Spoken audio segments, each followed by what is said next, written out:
नमस्कार दोस्तों, स्वागत है आपका नेट गेटवे में। ये सारी बातें साइड में रखते हैं। आज का हमारा टॉपिक होने वाला है प्राइमरी और सेकेंडरी पॉल्यूटेंट्स, और उसके साथ साथ हम पढ़ेंगे AQI, एयर क्वालिटी इंडेक्स को। चलिए सबसे पहले स्टार्ट करते हैं प्राइमरी पॉल्यूशन होता क्या है उसको हम डिस्कस कर चुके थे। ये उसका वीडियो का पार्ट 2 है जिसमें हम प्राइमरी और सेकेंडरी पॉल्यूटेंट को डिस्कस कर रहे हैं। लिखा primary pollutant are emitted directly.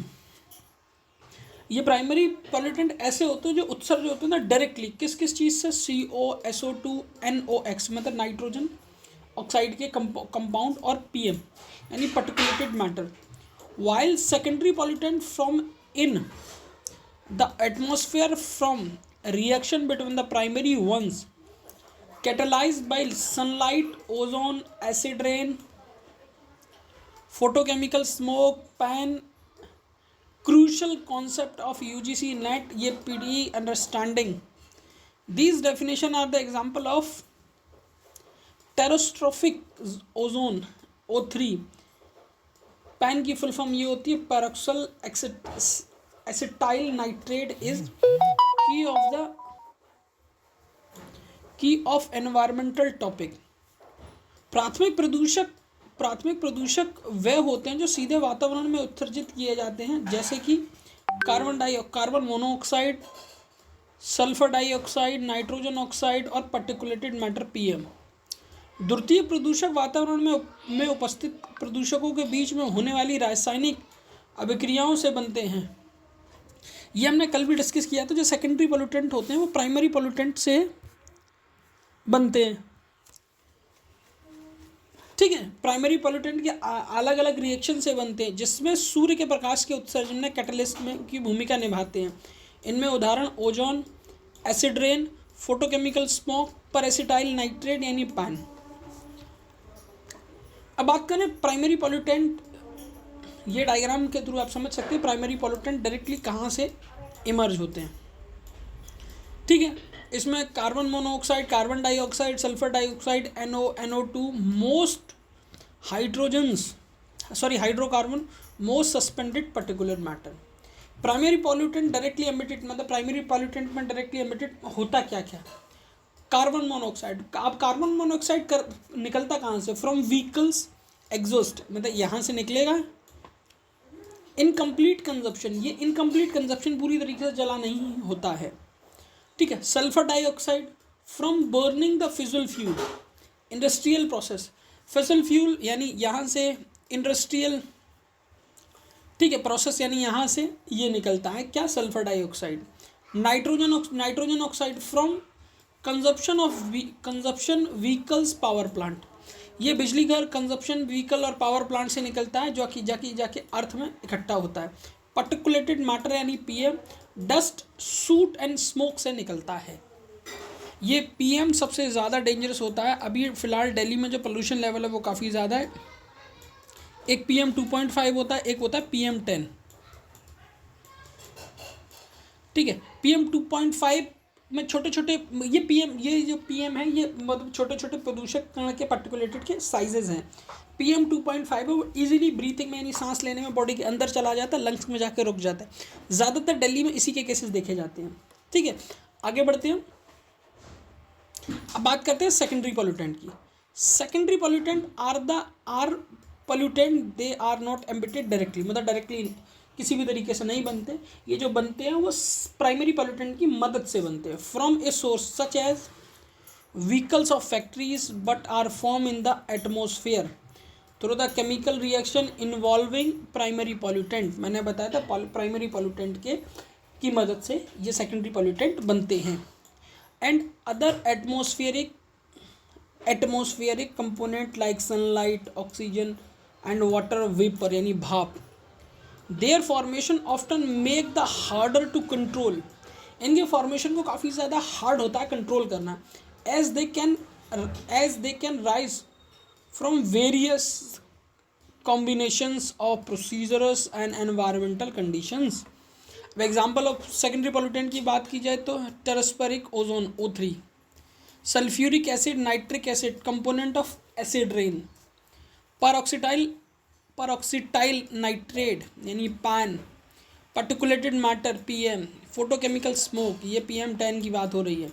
Photochemical smoke दो तरह का होता है, वाइट स्मोक, ब्लैक स्मोक। इसको हम लंदन स्मोक ऐसे करके कुछ नाम है, हम इसको बाद में पढ़ेंगे। फिलहाल हम अपना सेकेंडरी पॉल्यूटेंट को कंप्लीट करते हैं।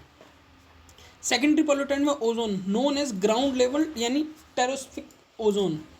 Formation nitrogen oxide, volatile organic compound यानी VOCs, ठीक है, इन सब के फॉर्मेशन से बनती है, ठीक है, in the presence of sunlight, और सनलाइट की प्रेजेंस में ये बनता है। इंपॉर्टेंस की बात कीजिए, major component of photochemical smoke, harmful to respiratory system, ये काफ़ी ज़्यादा हार्मफुल होता है रेस्पायरेटरी सिस्टम के लिए, ठीक है।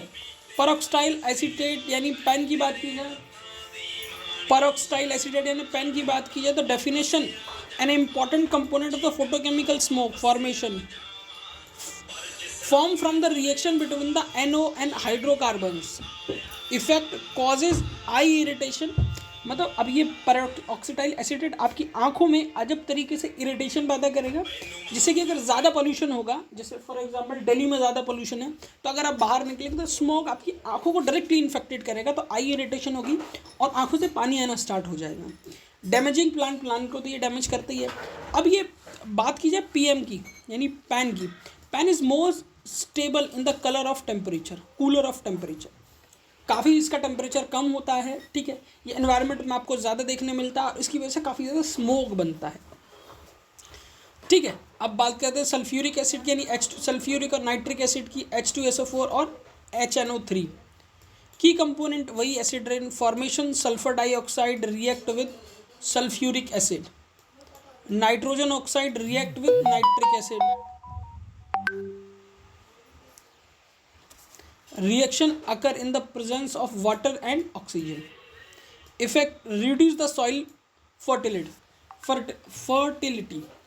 सॉइल की फर्टिलिटी को काफ़ी ज़्यादा रिड्यूस करता है, damage water bodies and historical monuments. Secondary particulate matter यानी definition, fine particulate matter from the gas to particles conversion of chemical, reaction with the atmosphere, example sulfates, nitrate, important, significantly deteriorous of air quality, मतलब काफ़ी ज़्यादा air quality को बेकार कर देता है। अब ये डायग्राम है, आप देख सकते हैं, primary pollutant completely, secondary pollutant completely, primary pollutant से सेकेंडरी पॉल्यूटेंट बनते हैं, ये हम डिस्कस कर चुके हैं। ये कम्प्लीटली पॉल्यूटेंट हो गया आपका, फैक्ट्री से निकलने वाला स्मोक, व्हीकल से निकलने वाला स्मोक, इंडस्ट्रियल एरिया से निकलने वाला स्मोक, किस तरीके से ये सब मिलकर एसिड रेन क्रिएट करते हैं, विंड, वो सारा सब कुछ आप यहाँ देख सकते हैं, क्लियरली मैंने मेंशन कर दिया। बाकी वीडियो कैसा लगा आप ज़रूर बताइएगा। अगर आपको वीडियो काफ़ी ज़्यादा हेल्पफुल लगा, सॉरी, इसके साथ हमारा एक टॉपिक रहेगा जिसका नाम है एयर क्वालिटी इंडेक्स यानी AQI। वो बात अलग है, हमारे यहाँ की जो मुख्यमंत्री जी हैं, आई मीन टू से दिल्ली की, उनको AQI की जगह एक IQ नज़र आता है, वो बात अलग है। और ये कोई टेम्परेचर नहीं है, ये क्या है और हम इसको एक बार पढ़ लेते हैं। बात की जाए AQI की, मतलब AQI की यानी एयर क्वालिटी इंडेक्स की, ये it is a numerical scale, मतलब एक न्यूमेरिकल स्केल है जिससे हम मेज़र कर सकते हैं क्लीन एयर को और पोल्यूशन को, कि आपकी एयर में किस तरीके का पोल्यूशन है, ठीक है। To measure the and report how the clean और polluted air is, what associated health effect might be a concern of people. Pollutant measure in the AQI. AQI is a calculated based on measure on air pollutants such as particulated matter PM2.5 or PM10, nitrogen oxide NO2, sulfur dioxide SO2, carbon monoxide CO, ozone O3, ammonium NO3। उसी India में count होता है, क्योंकि ये AQI जो है वो air quality index एक स्टैंडर्ड इंडेक्स है जिसको WHO ने बनाया है। अभी फ़िलहाल हमने डिसाइड किया है क्या, अब सोच के हंसोगे, कि हम अपना AQI स्केल निकालेंगे, मतलब हम अपना AQI अपना निकालेंगे, क्योंकि ये इसके अकॉर्डिंग WHO के अकॉर्डिंग हमारे यहाँ चीज़ें ठीक नहीं है। इट मीन्स ये कि अगर अभी हमारे यहाँ जो रेंज है वो ये है, air AQI range, air quality और health impact, 0 to 50 good minimal impact, 51 to 100 satisfactory, minor breathing discomfort, ठीक है।